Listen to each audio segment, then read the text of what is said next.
Manual para cometer deicidio y introducción. Muchas veces, cuando un individuo cree no tener una religión como tal, es porque ha sido consumido por aquella que su colectivo le impone. Ya sea una religión de culto, como lo es el capitalismo, una religión ideológica, como todas las ramas del marxismo, una cultura o un idóneo de vida como futuro paraíso. Y se dice que no toma alguna otra religión tradicional en el espacio mental que la razón le requiere para operar, porque de no ser así, colocaría una ideología, o una persona, considerando que estas últimas son peores que la religión que haya escogido o haya sido dada. Pero las consecuencias son las mismas, siga la religión que siga, personificada, disfrazada, o institucionalizada, toda religión, bajo este significado, tendrá el mismo fin de obedecer una razón externa al individuo y obligarlo a realizar actividades que no necesariamente lo favorecen como individuo. Se puede decir que ser antirreligioso es no creer en una divinidad, pero el concepto va más allá de ello. La religión es un fenómeno social creado por individuos racionales para entender y trabajar su realidad. Por esto, imponer una religión dentro de un colectivo de individuos condicionables para la adopción de una resulta incluso sencillo, debido a su naturaleza de ser la fuente de toda razón y actuar humano. En cambio, adoptar una postura antirreligiosa es mucho más complicada, mucho más en sociedad. Hablar de antirreligión en un contexto social, y mucho más imponerla, roza lo imposible, debido a que atenta contra esta estructura básica de la naturaleza humana, del entender su realidad y de su actuar en ella. Incluso, paradójicamente, necesito hacer uso de una religión para hablar de la antirreligión. Todo intento de abolir una religión dentro de un colectivo ha resultado en la creación y constitución de otra. Podemos tratar de desestabilizar la iglesia en la que los ciudadanos recen en la contemporaneidad, basándonos en que para un grupo representa opresión. Sin embargo, si se llega a concretar este acto, inevitablemente debemos de imponer una que probablemente contenga elementos similares a la ya derrocada. La diferencia es que ahora, los oprimidos son los opresores. Con el avance de la historia, los tipos de gobiernos, religiones institucionalizadas, han ido cambiando con el fin de que el individuo tenga cada vez mayor libertad y satisfacción.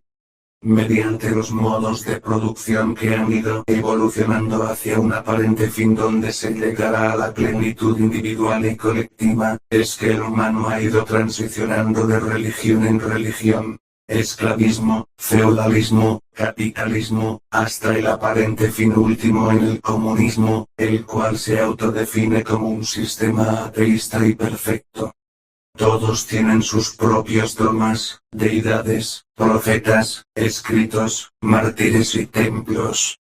Dentro de una sociedad, presentar una postura verdaderamente antirreligiosa es imposible, ya que recaería en la hipocresía. La religión del marxismo es el Estado, por más que no lo admita, la religión del capitalismo es el capital, como culto. El ser humano desea demasiado, y el deseo excesivo de la razón es sufrimiento.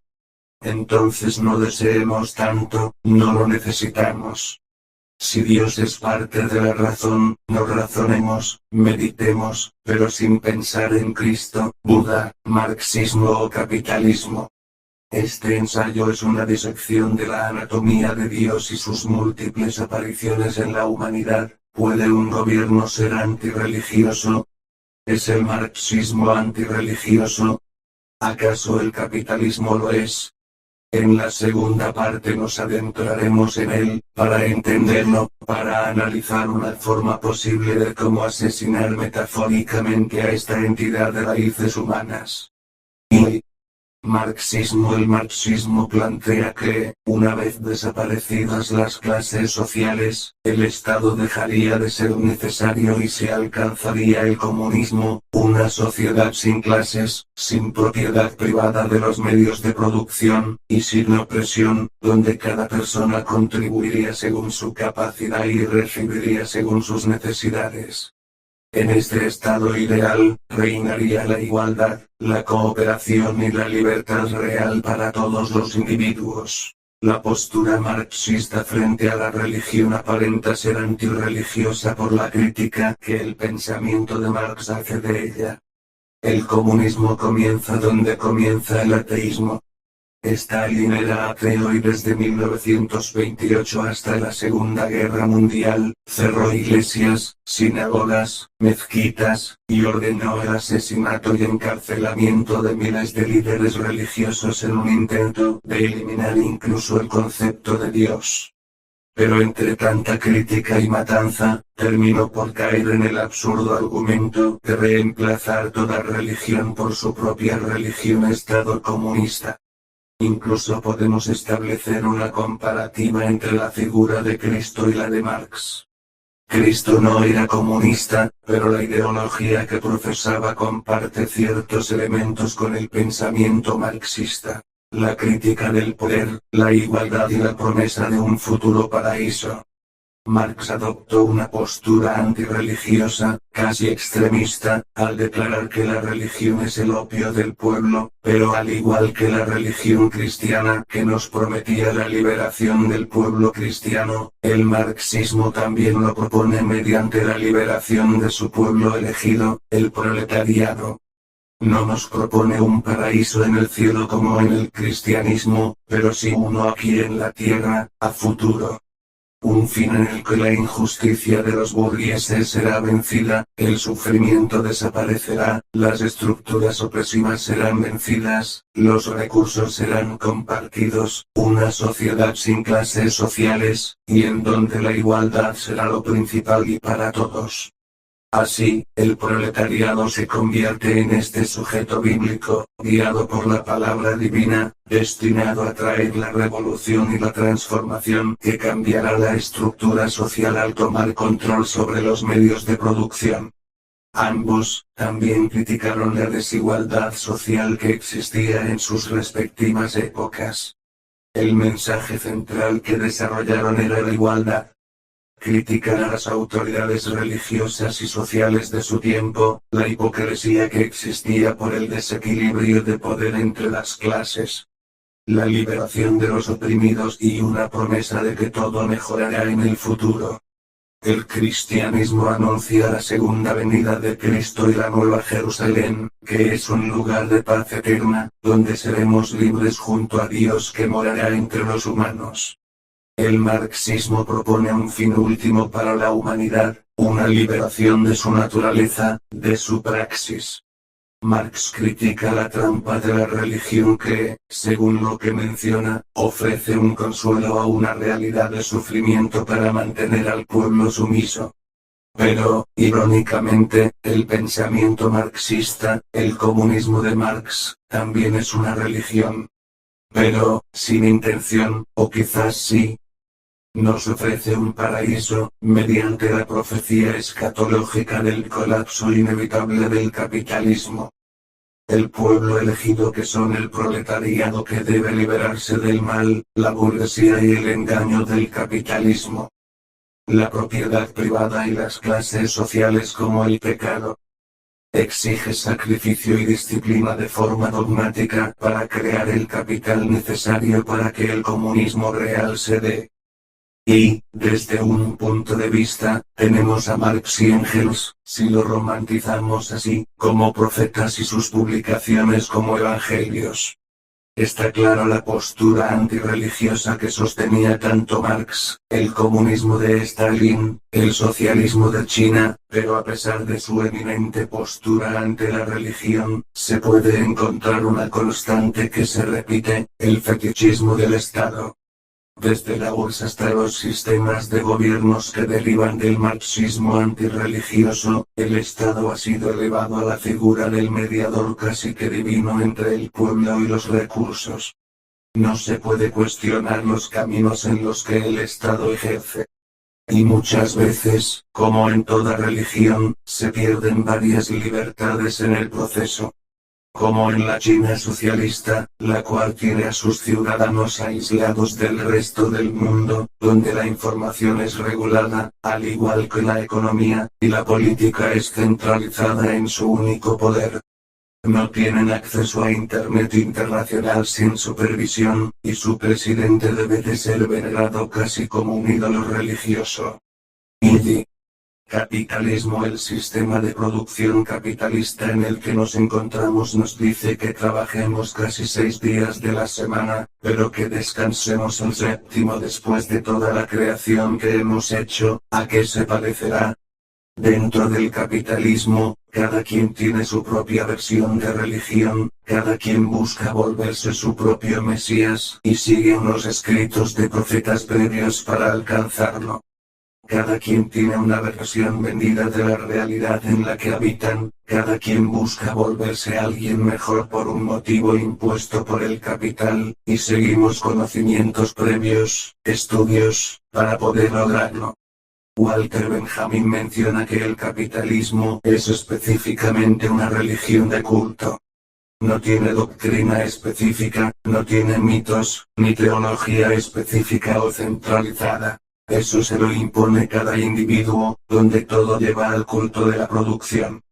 Se sirve al dios Mamón, el dios del dinero, que provoca en las personas sentimientos de constante competencia y culpa por su baja producción, en donde las personas son los únicos responsables de su situación social y económica, y por ende felicidad que propone el sistema capitalista. Esto lleva a sentimientos de preocupación constante, ansiedades y paradójicamente a la infelicidad que se desea eludir. Podemos encontrar ciertos elementos que igual le dan cierta similitud con una religión. Los santos en los billetes bancarios. Departamentos enormes que se construyen con una rápida compra y venta, y que asemejan el cuerpo edificado de un dios. Postes que tienen forma de ángeles. Hasta un perro puede ser un dios para el individuo que así lo considere. Incluso, en la simple toma de un té podemos encontrarlo, si lo queremos caliente, frío, tomar rápido o disfrutar de ese pequeño momento de tranquilidad que nos ofrece. Aún así, solo son elementos libres que cada persona puede adoptar con distintos rostros y significados, pero todos convergen en un solo propósito, el culto a la producción, al capital colectivo, y a la falsa utopía individualista a la que se aporta cada que se contribuye al capital de cada persona. No por nada, en los últimos 200 años, el capitalismo se ha consolidado como un sistema económico dominante a nivel global, caracterizado por el crecimiento y acumulación del capital, siendo el sistema más eficiente para ello conocido hasta la época. El capitalismo no es antirreligioso, se sirve de las religiones como base para su continuidad. Las religiones le son a los individuos capitalistas, la satisfacción de los mismos desasosiegos que en antaño brindaban sistemas de gobierno que se colocaban ellos mismos. Porque, es un sistema tan perfecto que, incluso en la promoción de una postura que se diga antirreligiosa, el sistema puede encontrar una que otra forma de servirse de él, y que junto a la publicidad y promoción del mismo ideal dentro de los individuos, se realiza una contribución al capital, sirviéndole de culto. Agenda. Configuración de la agenda, la cual es la selección y configuración de los temas que un medio emite a una audiencia. Aún así, la audiencia es la que decide qué visualizar de todo el temario que los medios le ofrecen, ya que estos no pueden interferir por completo en el marco o framing individual que cada persona desarrolla con base en su realidad. Josh Lakoff plantea el no pienses en un elefante. En su libro del mismo nombre, Al interpretar la frase, lo primero que hacemos es pensar en dicho elefante que en un principio nos indicaron que no pensáramos. Ocurre algo similar con las religiones, los denominan marcos, el concepto sobre el cual se articula un estilo de vida, una visión del mundo o la idea de una realidad. Básicamente, son lo que una religión representa sobre encuadrar ciertos elementos de una realidad y darle relevancia en un medio, ya sea escrito o visual como en la actualidad. Estos marcos se ven presentes en la ideología que la religión como tal presenta a sus seguidores, define valores, un bien y un mal, el problema y su supuesta solución, y cómo es la realidad en la que se debe de operar bajo el fin que ésta les proponga.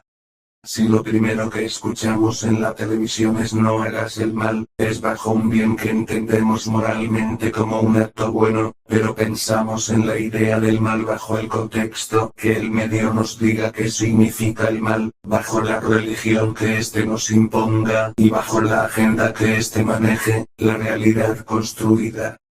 Bajo el contexto de religión que hemos dado a lo largo del ensayo, si una religión, ideología, institución, mediante un medio, nos define qué es el mal, por más razón que posea, lo único que está haciendo es reactivar el marco de lo maligno que ella misma ha construido, haciendo imposible pensar fuera él. En este caso, el creyente no actúa libremente por el bien, sino condicionado por la acción que el medio le considera que es el mal. ¿Cómo podemos no